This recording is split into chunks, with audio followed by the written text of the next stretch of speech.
Welcome to Unlocking Freedom in Nature and Art.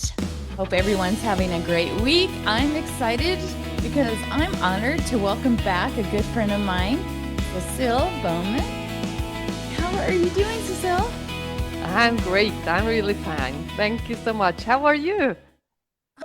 Actually good, even though it's kind of rainy now, but I've been enjoying sunshine, being able to get outside, work in the gardens, going on walks. So it's been really a blessing having that sunshine back. I love spring though. Yeah, it's wonderful. That's really great. So, and whenever I'm out there, especially when I'm been like working in the garden, right? Afterwards or raking, I'm like thinking of you because you know all about movement and awareness. And I was like, oh, my back is hurting. And I was talking to somebody the other day and I was like, oh, you should talk to Cecile. She knows all about that. So, Cecile, for 15 years, has helped people reconnect with their bodies and through force, but through not through force, but through awareness, movement, and ease. Mhm. And we're just going to get a background. Where are you coming from, Cecile? And tell us a little bit about where you grew up, and we're going to go from there. Okay, let's go from there. So I'm Cécile Baumann and I'm living in Switzerland. And I grew up in the little town. Let's say it's a big town or yeah, it's a great town to start living in the middle central part of Switzerland, Canton Uri. It's really a very nice place to grow up. It's like a safe space with a lot of mountains around you. So you're like in this mountain area, you look up and Like have a little wonderful. valley.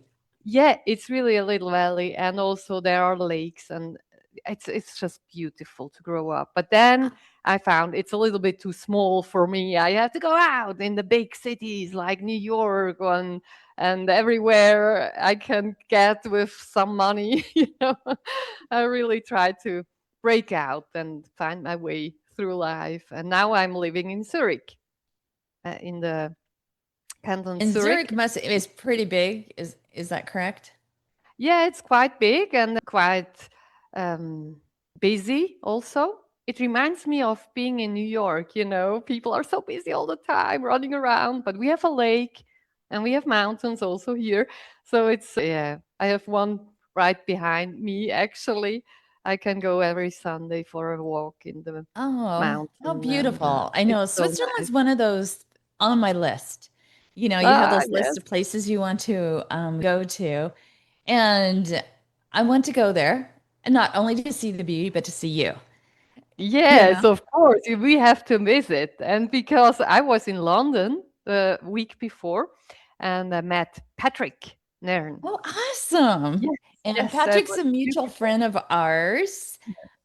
We have the same coach and stuff, but he's an awesome guy as well.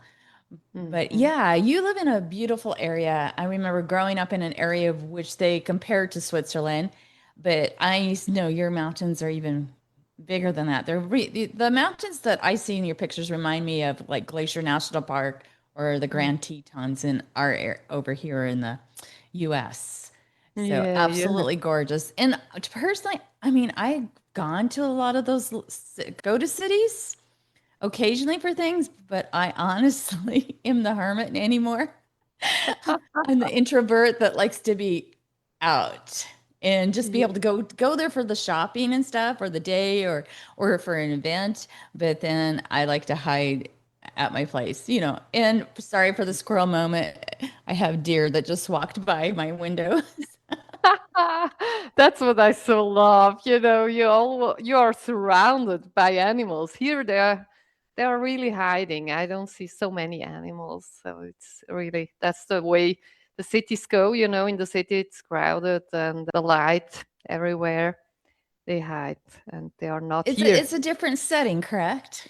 Yes, that's it. That's it. So one of the things we learned about you, so when you were going to school, in like in high school and stuff, is that when you started doing dance or Actually, we have a kind of a different way of going to work, and the education system is quite different than in the US. So I didn't study like you do in the US. So I did a job like a 3 year education, and it's a commercial education. So you can work as a office, like administration parts of the computer stuff, helping, like being an assistant for a CEO or something. So that was my starting point. And after that, I was allowed, you have a proper job, that's good. So now you can start dancing. So And you my were kind of parents, like an intern, is what I would classify it oh, as, or okay. an So assistant helping out. And what, how old were you when you started that? I mean, for our listeners, how does that education, how's that system work? You know, yeah, explain so it a I little should bit have, to us because, over here in the US, it's like, okay, you could start in kindergarten and you go to 12th grade, and, a lot of kids don't even do a part-time job. I mean, I started working when I was really young, working in fields and doing different things, even at 12. So explain it a little bit, please. yeah, I should have prepared the English words for it Oh, hey, beforehand. hey, So, this is it's live, and kind of of course similar. we just throw Yeah. things out there, and I ask you questions you didn't want to think of. Yeah, so I'm prepared for everything. And we will see how I get along. So we have also kindergarten, and I went a year in the kindergarten. It's just 1 year I had, and then we went to primary class, and that's about 6 years of learning German and everything. And then the 3 year, it's a secondary school. So it's not gymnasium. We have also gymnasium, and we have secondary school, and we have another kind of, and with a lower grade, it's a bit easier for people who have not such a high intelligence. For those people, we have also, so there are three steps, three kind of school systems. And then from there, I made a commercial education. So it's a 3 year education, and you work besides that. So you start working after secondary school. You start right away with working and learning how to do your work besides Okay. working. So it's really a kind of a system where you learn by practicing what you learn. It's a So, which completely, was basically is like high school around here. So, because your secondary oh, or school, you're talking about yes. older. Yeah, that's it. That's it probably. Yeah. And then after that, I was allowed to do dance as a profession. So I went to New York and learned dance, and also studied English, because that's an important language, yes, to So know. I know I'm throwing these different questions because you're bringing up stuff that we've never talked about, Yeah, that's true. right? So, but it's interesting because did you get any choice in the matter of what you really wanted to do when you were in that school system or when Yeah. you became the assistant or the intern? Yeah, here in Switzerland, I'm very fortunate because my parents could allow us to choose what we want to do in our lives. The only thing was that I need to have a proper job before, that I'm educated and can work everywhere. And the good thing about the study I did, it's that you can work part-time. You can be an assistant for 20% if you like, and do the rest of the time you can do whatever. So I use this, to always follow my dreams. So the dancing, the passion of dance was a dream of me that I wanted to fulfill. So I was lucky to go to New York and study. It's just a 3 month study, but still, it gave me a great start. And then I did the proper education here for dance and show dance also, and all different kinds of dance. So then I had to choose again. And contemporary dance at the end was the one I was really on fire. I was really so happy with the contemporary dance because you use the floor, you're surrounding, and you're kind of free of choosing how you want to move. It's not fixed. It's not like ballet, you have exact same steps you have to use, and they have to be like this. In contemporary dance, you're already a bit more free. And so that's what I love, to tell stories then with my movements. So when We you were in start, New York, what did you, was it a contemporary dance that you studied or was it ballet? we have always the choice. So I love to have the choice. So I did ballet, of course, because this is a good base for dancing. And then I had Lehman and Graham technique classes, dance classes, and I had so many contemporary classes from different teachers. Oh, it was just fantastic. There is a wealth of people that can teach you whatever you want.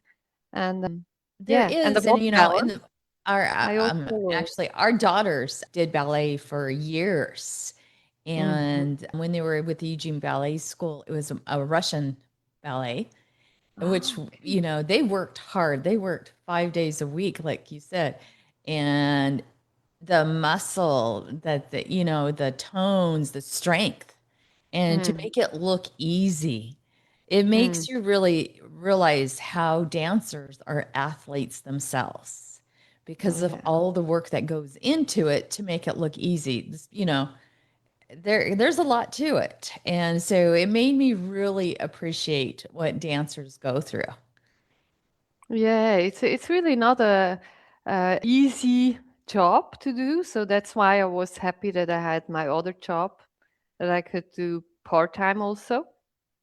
So when I came back to Switzerland, I always worked part-time during my studies and during being a dance teacher and doing like projects, dance projects with friends, and having a lot of fun also, of course. But it's really what you said. It's for the body. It's high, kind of very.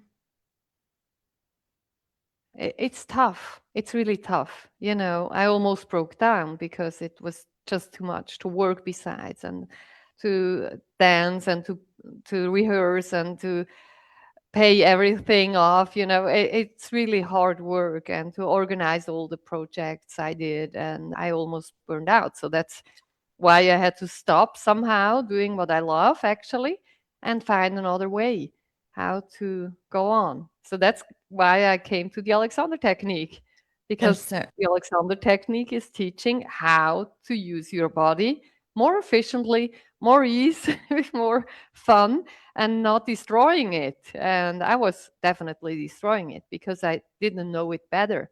So it helped me a right. great deal to dance in a completely new way of, yeah, not as I learned. Right. Well, I remember my daughters in their toe shoes, and then after 3 hours or 5 hours of ballet practice, having to replace band-aids and the feet bleeding. I mean, there was a lot to it, but they absolutely loved it. I want to say hi to Dale, Tina, and Denny.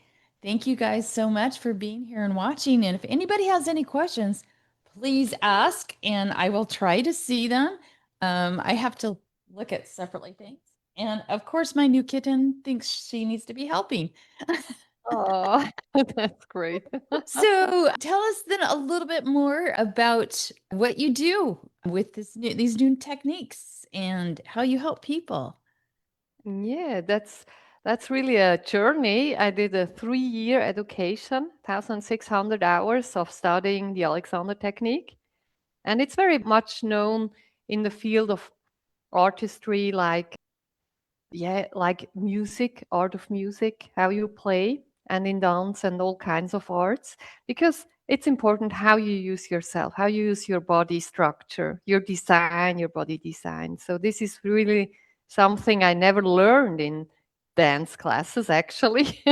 They always told, yeah, the knees has to go over the toes, but yeah, what does it mean actually? I had such a bad body perception. I couldn't even feel my toes. But I totally get that how it's so important so you don't hurt your hips and knees and different things because some teachers don't even do that. Yeah, that's Instructors, they true. don't, they're just like, oh, just dance, but how it could actually in the long term hurt a dancer. Yeah, yeah. And that's really the pity, you don't learn so much about acknowledging that you have a body and a structure, and that's designed in a certain way. So if you know how you have to use your joints, it's much easier to move, of course. And it's not only about the body, it's also about the mind. If how you use your mind. We have the term thinking in activity. And Thinking that's of all in about what? Could you repeat in that, please? activity. Activity. Activity. It's Okay. yeah, if you do an activity, like you told me about your gardening. Right. You could do gardening just without thinking. You just do what you know how you have to do, but you can also think about how does my feet are touching the ground. You can think in this activity, how do I use my arms? Is there another way? Is there a better way to bend with my back? Do I use my joints in the way they are designed or not? So I there need to is a do that lot more of that. often. Yeah, and it's a kind of fun. At the beginning, it's very strange. We are not used to think about the body while we do what we do.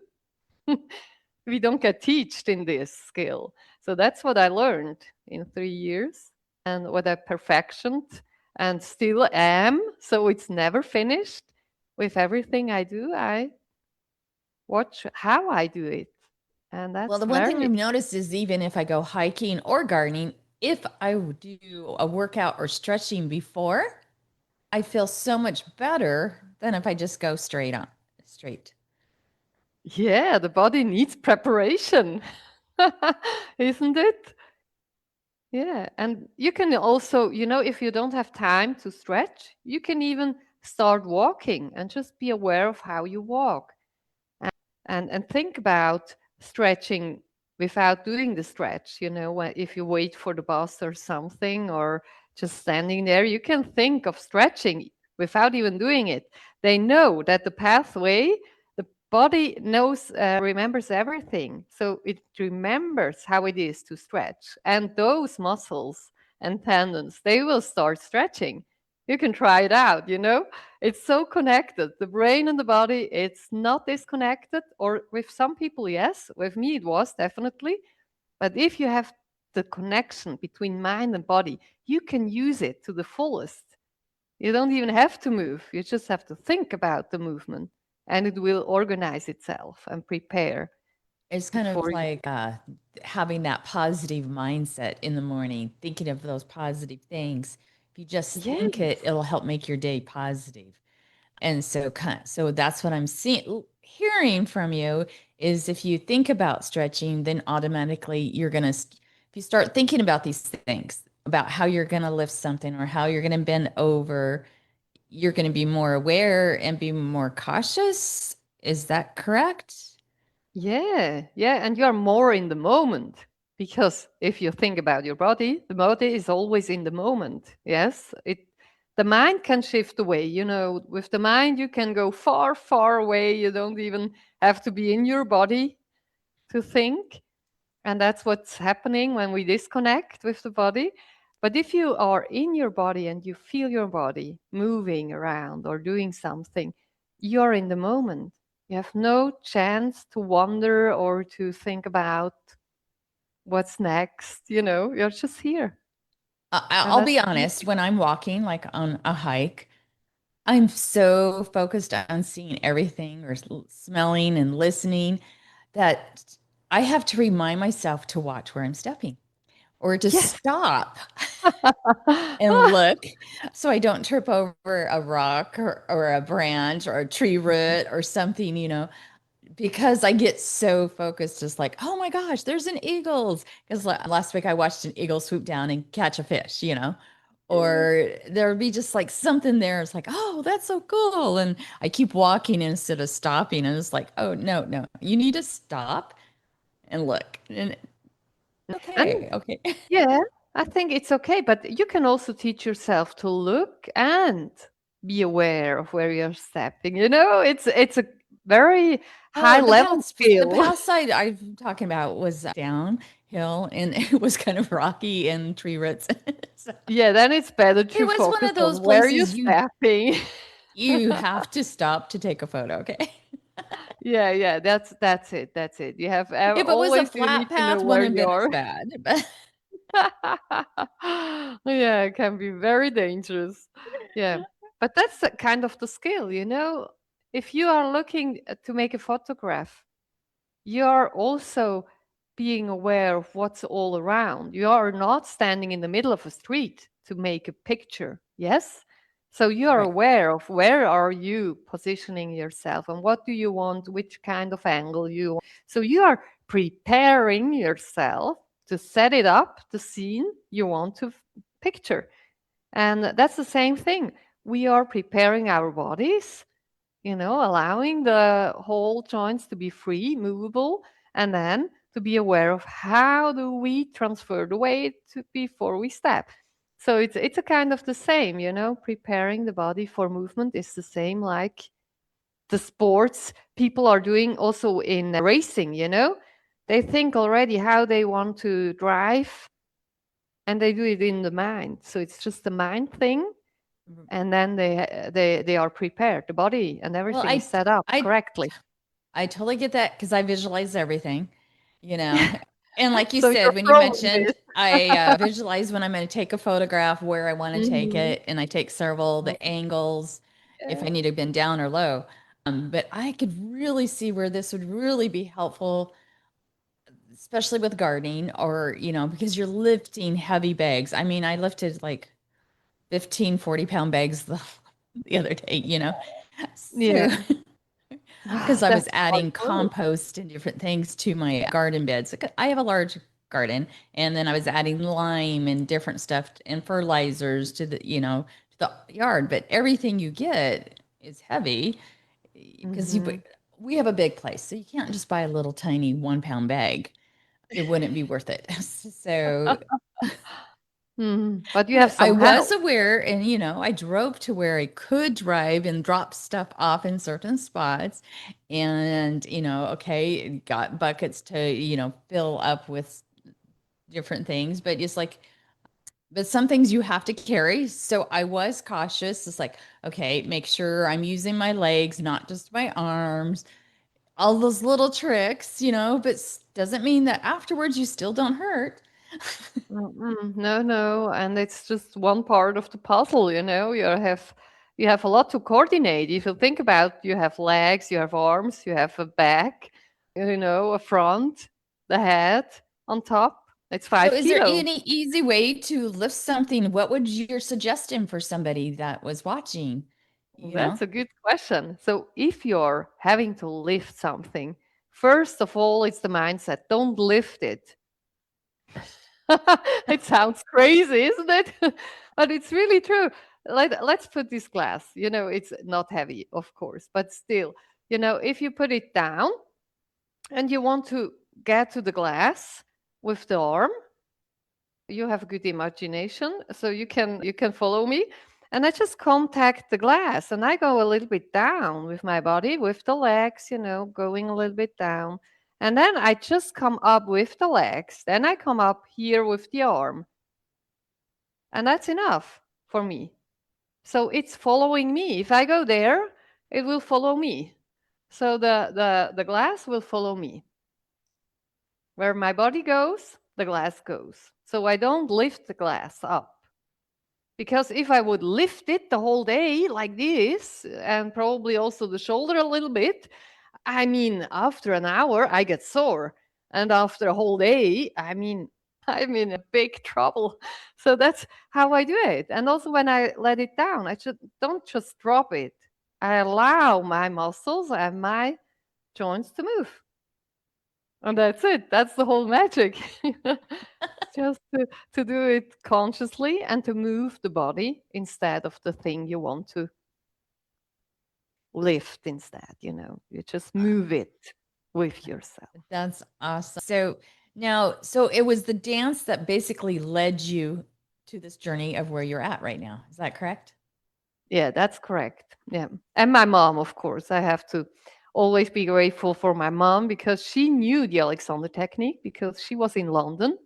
And there are a lot of teachers in London, and she could enjoy being there as a body cold body, like people who testing and working on her, being students, who want to be teachers later. So she was a body to test different things and try out. And so that's how she knew about the technique. And she was like, if you're in such a mess, you should probably try out the Alexander technique. So I Well, found I teachers heard here. about it, but I really never knew as much about it. I mean, I'm learning more all the time just talking to you. Is there anything that you think would be really important for people to know about the Alexandra technique if they're on the line of wanting to know, like, if they were going to go to you for something, what would they get? How do you teach? How do you teach it? How do you use it? Why would they go to you for it to learn about Yeah, it? there are Or different reasons, there are so many reasons, like give us people love three. your I give you three. So for you, it's the gardening, we would have a look. How are you gardening? And then I would teach you where the joints are, that you feel them, not only know it intellectually, but you really start to know your joints and you start to use your joint in a different way. So sometimes I use also my hands because proprioception is much easier for people to have if they feel where you are, which part is moving and how it is moving. And that's the way how I help with talking, with explaining, with knowing what the other thinks. So if you think it's heavy to go down or it's heavy to stand up, that's important news for me. I need to know this. I need to know your thought pattern. And then we change the thought pattern, of course, also. So it's always both. Then we will go down and we see where it's the problem and to stand up. So how do you stand up? Do you really have to push so hard? Or is it just unfolding? It's like folding together and unfolding back. So it's actually easy. It's not a big deal. So once you understand the mechanics from the body, everything gets much easier. So this is one reason people come to make life more easy for them or to improve their singing, their dancing, their making music, with the instrument, how to handle the instrument, not having stress injuries. And the third part is like burnout is also a big deal. If people are stressed and they get symptoms, body symptoms, or, most of the time they are also tensing up and pulling in and down.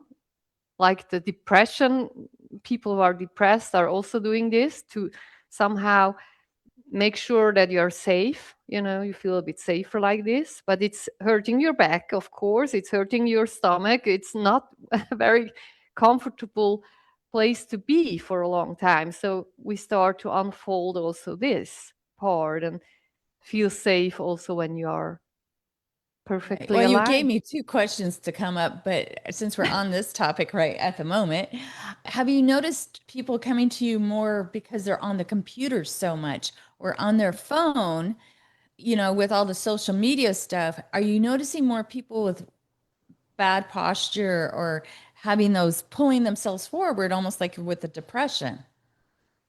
Yeah, I mean, when people come to me, it's almost like they waited till nobody else could help them. Before they start to look for solution, they have to change anything. That's the truth about it. So the young people, they feel the pain, of course, but they are not going right away to an Alexander teacher. I'm sure they will try out everything else, like those gadgets, like putting it somewhere and standing it like this, or they will have these massage machines and do everything, go in the gym and do a lot of weightlifting and everything. And once they are about 30, 40 years old and they have the first disc herniated or something, bad going on, and they don't want to have an operation, then they look around and think probably I did something that it's not so good for my body. And I have probably to change how I do things. And then they start looking around and then they find me or the Alexander people, and learn and are willing to learn, because it's a kind of effort. You know how it is to learn something new. Oh, It's it an is. effort, But it's I'm energy. looking at it, this is a natural way to help yourself. So you don't have to possibly have a surgery, if you can learn some new techniques and stuff to help avoid that. Yeah, but that, you need to be at the pain point where you want to change something. I have sometimes, very rarely, people, they don't want to change something. They just want to keep their state of being.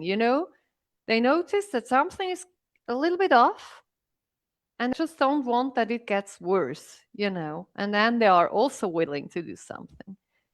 But you The know how it is. preventative care. Yeah, the preventative care, it's not so strong in people. And I understand life is forcing a lot. We have to deal with a lot.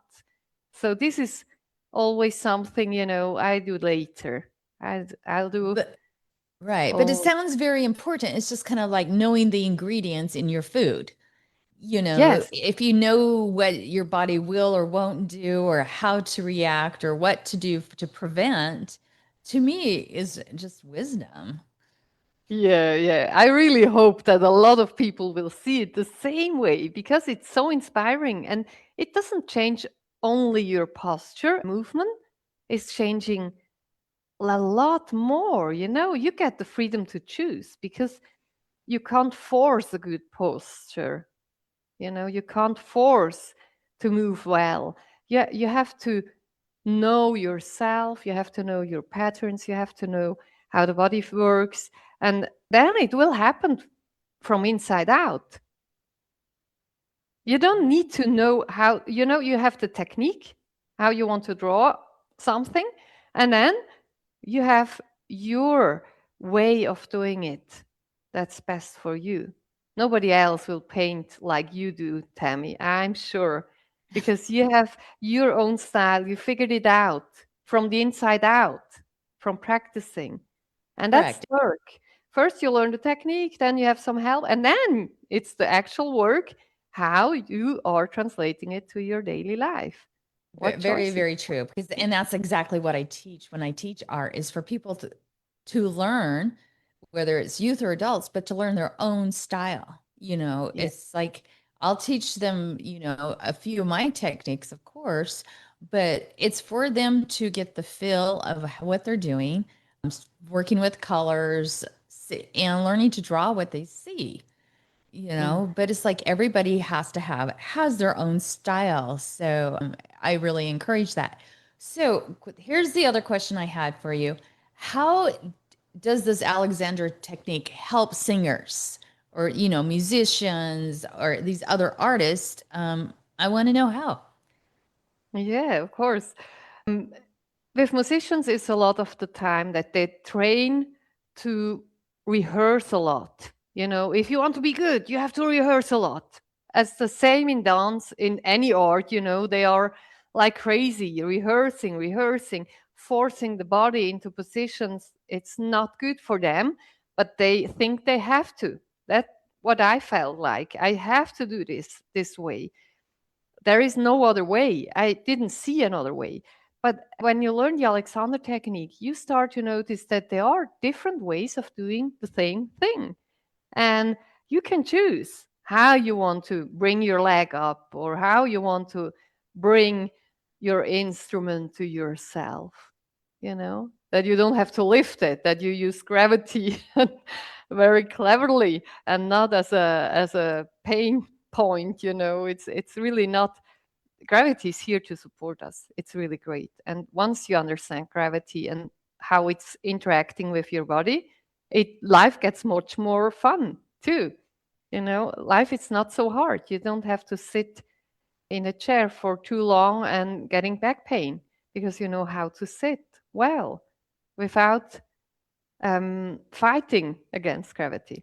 So once you understand those things, you're free to choose, to train yourself in a new way. And most of the time, you don't need so much training anymore. You know, it's sometimes only the brain training. I did whole choreographic pieces just in my mind. For 6 people, I could choreograph for each one first in my mind. What is which one doing? And then I translated it into movement, and then I put it together and teach it to others. And it's the mind is a wonderful thing if you also learn how to use your mind more efficiently and not in a automatic way somehow. I get that. I mean, it's kind of like when I work with clients, they tell me their stories. I look at their decorations, their interior, and I create an art piece for them in my mind, Yes. but then it's like, okay, I have to translate this out of my mind so that, sketch it out for them to see it. And they have to, because they have to visualize it because they're buying something unseen, Yeah. you know, Mhm. and they're trusting me to do what I say I'm going to do. And so I have to, but I want to make sure I'm listening well. And I have a feeling that when you're talking about doing this, Alex, you have to listen to your body well as well. Yeah. That's the connection. You have to get a good connection with your body and to feel it, to know where your feet are, where your head is, and what are your tendencies. And that's why it's very much so that you need a good teacher, because alone you have 3 times as long because you don't see yourself, what you don't see what you are doing the whole day, that because you are so used to it. I was working like this the whole time, and I didn't feel like my head is forward. It was just normal, you know. I couldn't Right. feel it. So And the perception is completely different if a person tells you, okay, now can you bring your head a little bit back? Oh, yes, I can, but this feels completely off. Now I'm hanging way back with my head because it's so unnatural, because my nature was in front. So you have to get to use to the new way of having your head balanced, and also with the eyes, and everything has to somehow adjust. I get that because sometimes because I have herniated disc in my back and lots of nerve damage I've had since I was 22. I'll don't even realize it, especially if I've been working on art or something that I'm leaning forward Hmm. and to where I have to go and like stand up next to a wall and put my back, flat and my arms Clever. back. And it's like, oh man, it hurts the stretching. But, and like you said, you feel awkward because you feel like Mm. you're back. But then you look in the mirror and you're like, oh, actually, I'm just standing straight. But Mhm. I always tell, my husband, or I've told people, it's like, please remind me if you see me doing that, just do like a little hand thing saying, hey, you know, something Very nice, good. gentle. Mhm. Because usually if you're bending over or you're usually in a lot of pain at that point. It's nice to that Mhm. person when you're Yeah, yeah, that's so true. It's so true. We need those little reminders all the time. And that's so helpful if you have the surrounding telling you that you are already hanging down to your phone.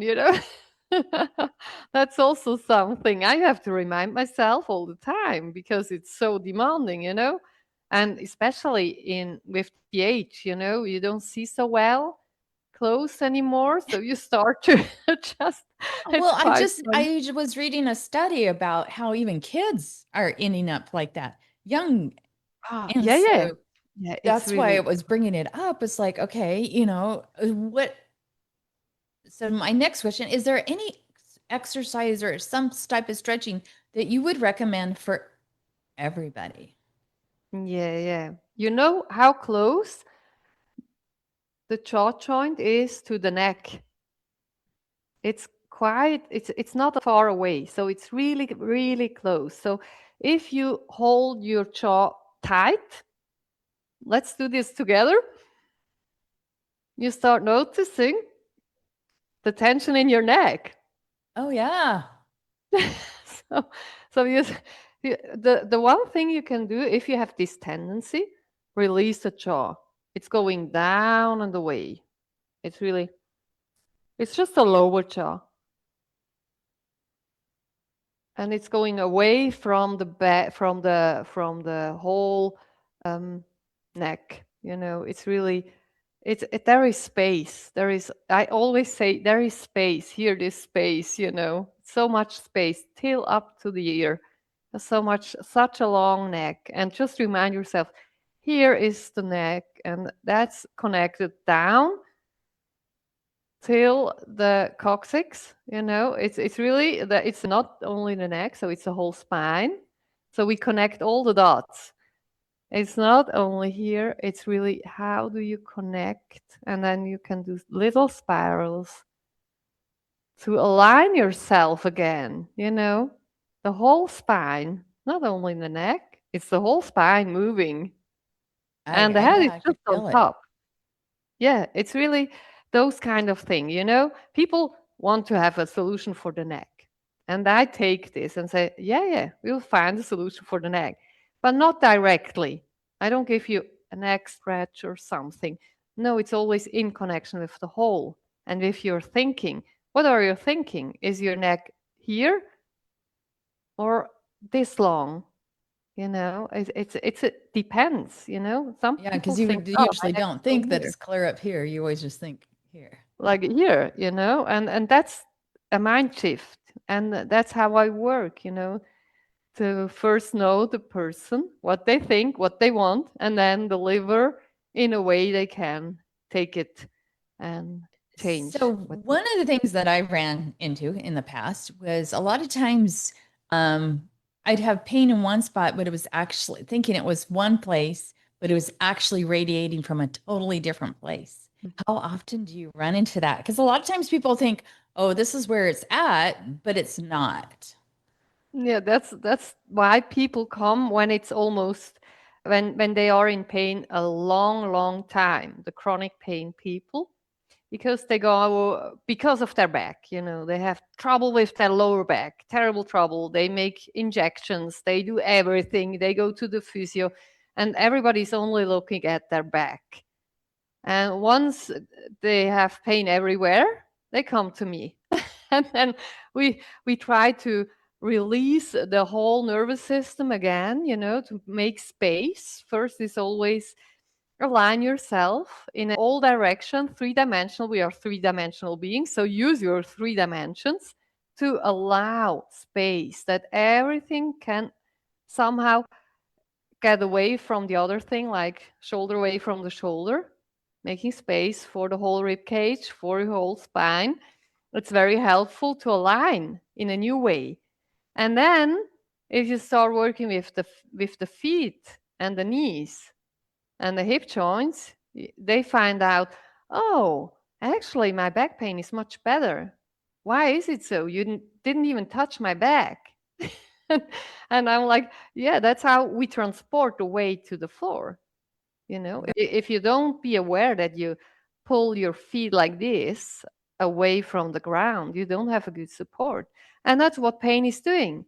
It's bringing you together. It's trying to hold yourself up and in tight. Well, and what I learned was sometimes you might have two or three things going on, not just one main thing. And Mm-hmm. also, when your muscles tighten up, like you said, it's your whole body starts tightening up. And it's like, and one of the first things that, because I have tensor machines and massagers and all of that, right? Yeah, and after doing my stretching, because I do have a lot of nerve damage and stuff, Mm-hmm. but I a lot of times start with my feet, just like you Yeah. said, because when I release that pain and the tightness of those muscles, it starts just releasing the rest of it in the rest of my body. Yeah. So this works very well for you. And there are other people, that don't like to have touch and get touched.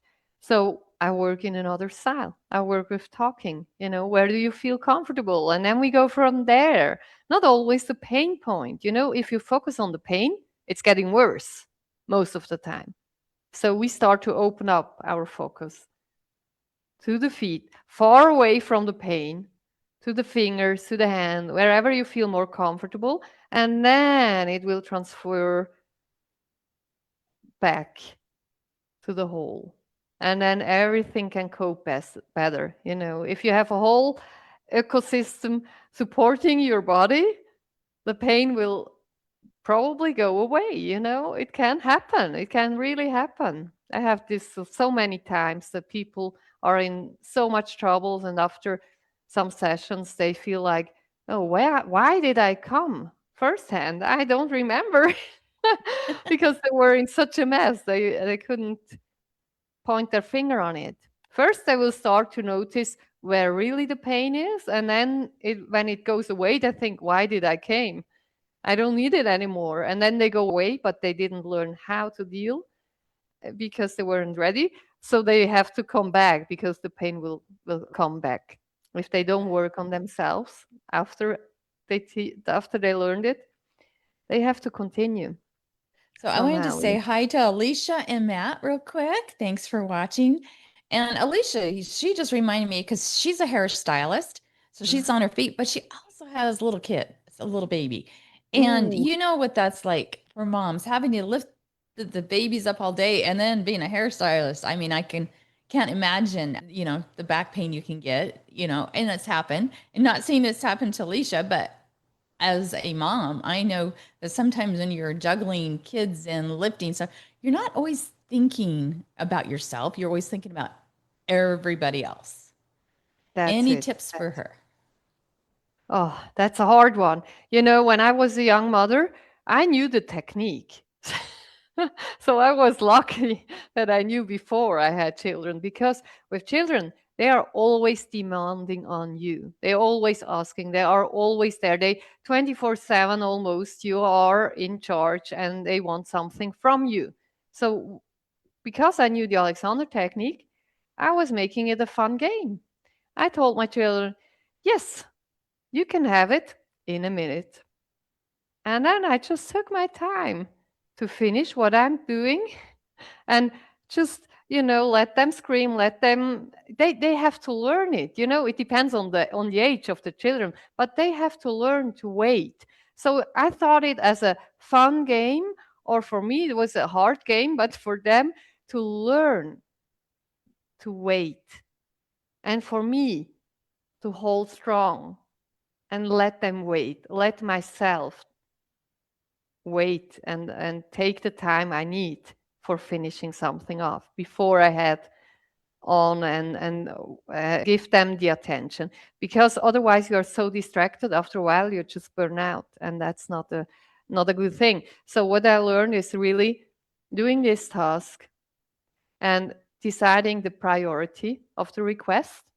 Sometimes it needs to be now, sometimes it can wait. So when it can wait, I let them wait. So I think you misunderstood my question here. Would be more like, how would you lift them? Because sometimes as a Oh, mom, okay, okay, more you're lifting them practical. so quickly. Yeah. You don't Mhm. think about it because you go to grab them or lift Mhm. them up.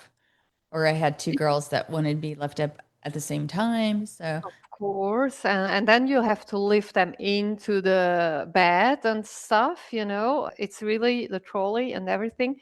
So that's really a hard way, but it's the same principle with the glass. As I said, you don't lift them. You move them from here to there. You know, you are right. moving and they are following you. They are coming with you. And you need to be aware, where is the weight? Where are you carrying the weight? Is it on the hips? Is it on the shoulders? And do you have really to carry them? Or can you put them somewhere up? Sometimes what I did is I took the chair besides me and said, you can stand here and watch how I'm cooking. You don't have to be on my hips. I want to save my back. I can't hold you for an hour while I'm cooking. It's insane. You know what we are doing. It's crazy. I don't know how I did it, actually. It's, but that's what I dealt with. I put them somewhere up, or I went down to them. I went a lot to the ground. I matched where they are, and I didn't always lift them up. I knew my husband always lift them up. For hours he carried her around and had terrible back problem that I could have solved, and that I had to solve to keep him going. But actually, that's not a good strategy. You have to save your body. And especially if you're a hairdresser, I mean, this is really a hard work on the body itself. And with children, you have to take care. You are worth it to take care. And the children, they need you. They need you as a healthy mom with all your strengths. So they understand if you go down to them and don't lift them up. They get used to it. But at the beginning, of course, they will do terror. They will really don't like it because they are used to be lift up and they don't like to stay down when you are up. And, you're Right. dealing with this then. So my next question is, if somebody wanted to learn or study this Alexander technique, where would do they find that, or would you recommend it? For people that are in the yes that can't see you, or and then I have one more because time's flying here. So Yes, I know. Oh, yeah. Actually, there are a lot of good, great Alexander teachers around the world, and some are also offering online, like me. I'm offering online teachings. And what I also have, it's a lying down, practice. What you can do, you can download it and go through it and do this as often as you can because it's just heaven, if you need a rest well and be in your body and align yourself again and again to not lose your power. So it's really a good thing. And yeah, just look out for online trainings or people around you. It's fantastic. There are a lot of teachers out there worldwide. So okay. And so, but if somebody's interested, they can always learn from you, contact you, and you'll leave your information here. yes, So you have shared us a lot about how you got started on your journey and a little bit more about this. So is there anything else you wanted to share with the audience? I think, as I remember to be a mom, we humans need to learn to wait and to take time more often. We are hurrying around like crazy, but we never stop. And the stopping gives so much freedom. I mean, you know it with nature. Nature is not hurrying around, it's just there. And we lose this quality of just being there, not doing anything. And that's really healing because then you can decide, really. You can be very consciously deciding what you do next. Otherwise, you're just rushing around in your automatisms and habits, and it will not get better. I know it, my own experience. So I had to stop. The training of stopping and inhibiting my need to go and to do and to force myself and allow life to unfold. So And it's that's much it's more fun. taking the pause. A lot of times we don't. Usually I find it's usually because we're trying to help somebody else out or please this person or that person. But sometimes we need to take the pause. And that's where I always encourage people to go out in nature because it helps you to take that pause, just to Yeah. sit down even on a log or a bench or or when you're walking, you're actually just a slower pause from your everyday life, so it actually helps. It's not the same as sitting in front of a TV and watching negativity, right?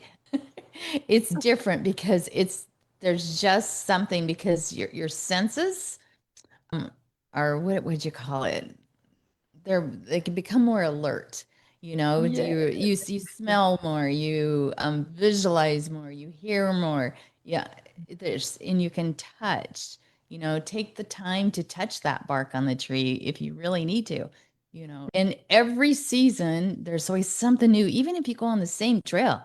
Look to see what's new each time. It's like the I went on the same path 3 times last week, and it's like one day I'm watching the eagles dive down and catch a fish.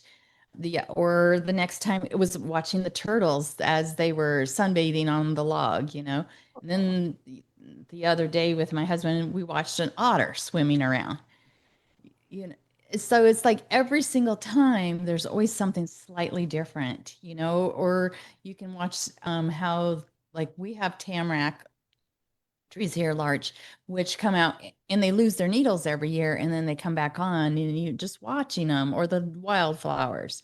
So it's like taking the time to pause no matter where you're at, and I realize some people can't always get out, but even just opening the door or window or sitting on the front porch or the back, breathing in that fresh air, I think is so helpful.